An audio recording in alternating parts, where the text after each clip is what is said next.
ప్రవీణ యేసుక్రీస్తు నామంన మీ అందరికీ శుభములు. మన యొక్క దిన భాగంలో నుండి యోహాన్ రాసిన 3వ పత్రిక 1వ అధ్యాయము 8వ వచనం. మనము సత్యమునకు సహాయకులం అవునట్టు అటు వారికి ఉపకారం చేయి బద్దులమై ఉన్నాము. ఉపకారం అనేది ఈ ప్రస్తుతం ఉన్న పరిస్థితులలో మోడర్న్ ఏజ్లో మోడర్న్ చర్చెస్లో కూడా మనము చూడలేకపోతున్నాం. ఒకప్పుడు ఆదిమ సంఘము ఉపకారం చేస్తూ ఆతిథ్యం ఇస్తూ ఇతరులకు సత్కారం చేస్తూ ఉన్నప్పుడే అనేక విధాలుగా సంఘాలు అభివృద్ధి చెందుతూ వచ్చినాయి. మనం డైరెక్ట్గా సువార్త చేయలేకపోవచ్చు, డైరెక్ట్గా వారి వల్లే ప్రయాస పడకపోవచ్చు, ఆయా పరిస్థితుల వల్ల మనం వెనుక ఉండవచ్చు. కానీ వారు చేసే ప్రయాసలో మనం కొద్దిపాటి సహాయం అయితే చేయగలం. మనము సువార్త డైరెక్ట్గా అయితే చేయలేం, కానీ చేసేవారికి కొన్ని విధాలుగా సహాయపడవచ్చు.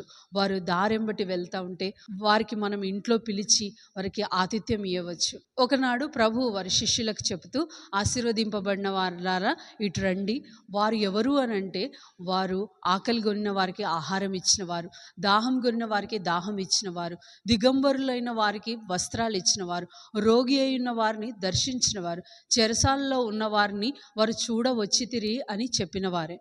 అయితే ఇటుపక్క చూస్తే, శపింపబడిన వారులారా మీ కొరకు సిద్ధపరచబడి ఉన్న స్థలానికి మీరు వెళ్ళుడి అంటే, వారు ఎవరు అంటే, ఆకలి కొనిన వారికి ఆహారం ఇయ్యలేదే, చెరసాల్లో ఉన్న వారిని పలకరింపలేదే, రోగి అయి ఉన్న వారిని కనీసం కూడా చూడలేదే అని చెప్పి వారిని హెచ్చరిస్తున్నాడు. ప్రభు అంటారు కదా, నా నామం పేరట మీరు గిన్నెడు చన్నీళ్ళు ఇచ్చినా నేను వారి రుణము ఉంచుకోను అని చెప్తున్నాడు.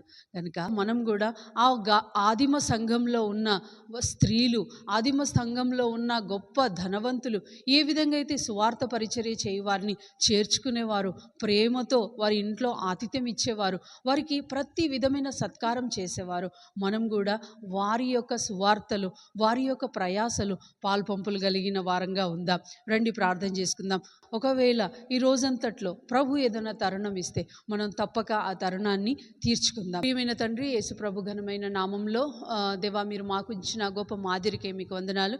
మా పితరులు వారికి తెలియకుండానే దేవదూతలకు ఆతిథ్యం ఇస్తూ వచ్చారు. తద్వారా వాళ్ళు అనేకమైన మేలు పొందుతూ వచ్చారు, సంఘం అభివృద్ధి చెందుతూ వచ్చింది. ఈనాడు మేము అట్టి స్థితిలో చేయలేకపోతున్నాం, అట్టి గొప్ప సువార్తలో పాల్పంపులు కలగలేకపోతున్నాం. దేవా, దయతో మీకు ఇష్టమైతే మాకు కూడా అటువంటి తరుణం దయచేయమని ప్రార్థిస్తే యేసుక్రీస్తు నామంలో ప్రార్థిస్తున్నాం తండ్రి, ఆమేన్.